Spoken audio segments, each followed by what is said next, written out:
I met Tara when we were in high school. She was 16, I was 17. She was this warm personality that you wanted to be with, you wanted to talk to do things with, explore with. We dated for 8 years, and we got engaged, and by the time we were both 26, 27 years old, we got married. I now pronounce you husband and wife. Ryan, you may now kiss the bride. It was the quintessential American dream. She surprised me big time. I came home from work, and before I could really even say hello, she's like, "Ron, I'm pregnant." We were both shocked, but happy.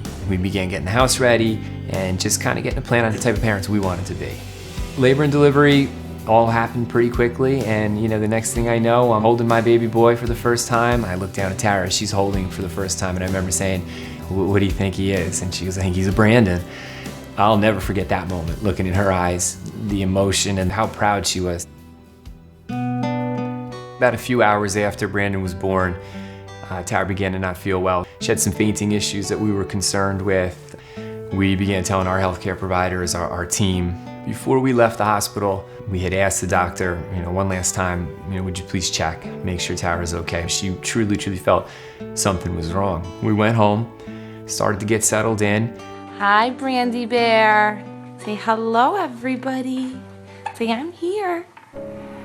We'd been home now for about 36 hours total. We're family, we're finally here. And she says, I have to call the doctor, I have to go in.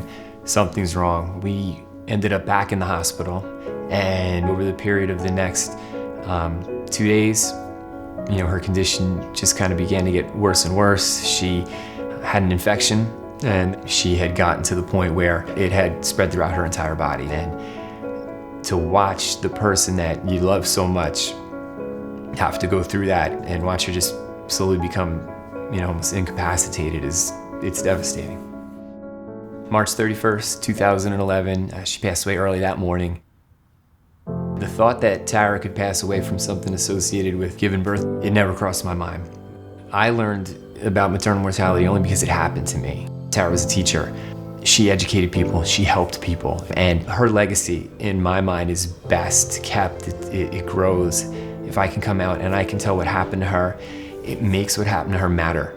When Tara passed away, I moved in with my parents. It was the only thing I could think to do that would keep Brandon safe, keep myself safe. I remember asking my mom, saying, "I need you to love Brandon the same way you loved me, because I can't give a mother's love."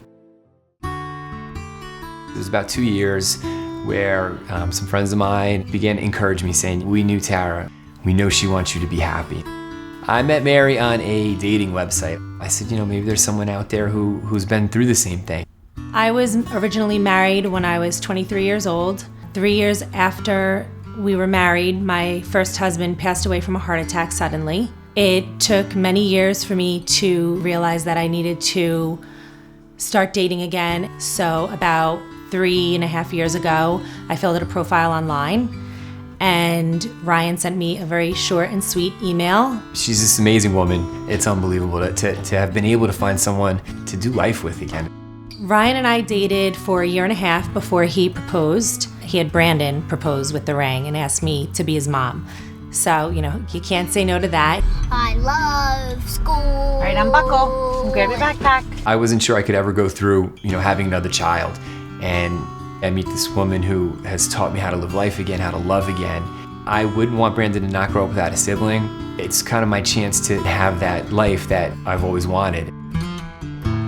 Once I found out that I was pregnant, after knowing what happened to Tara, it definitely made me speak up more. We told our doctors along the way, you need to be, ready for anything. Everything went great. Dylan came out 8 pounds, 12 ounces, happy and healthy. I remember telling her doctor after Dylan was born, I just said to her, "Please don't forget about her. I need you to be here for her." Life today it's everything I had hoped that it could be. Brandon loves Dylan. Their eyes lock on each other, and it's what I had always hoped for. It's still so important to make sure that Tara and her voice don't go unheard. People need to hear, people need to know, and people need to see that this still happens, and giving women a voice in our country and all over the world is the most important. Getting the message across about Maternal mortality it's incredibly difficult. People don't always want to hear it. You're having a baby. You don't want to think about death, but it doesn't discriminate. It can happen to anyone. Don't give up. If someone's not listening, if you can't get the attention you need, fight for it. Fight for each other, fight for your partner. Don't ever give up on each other.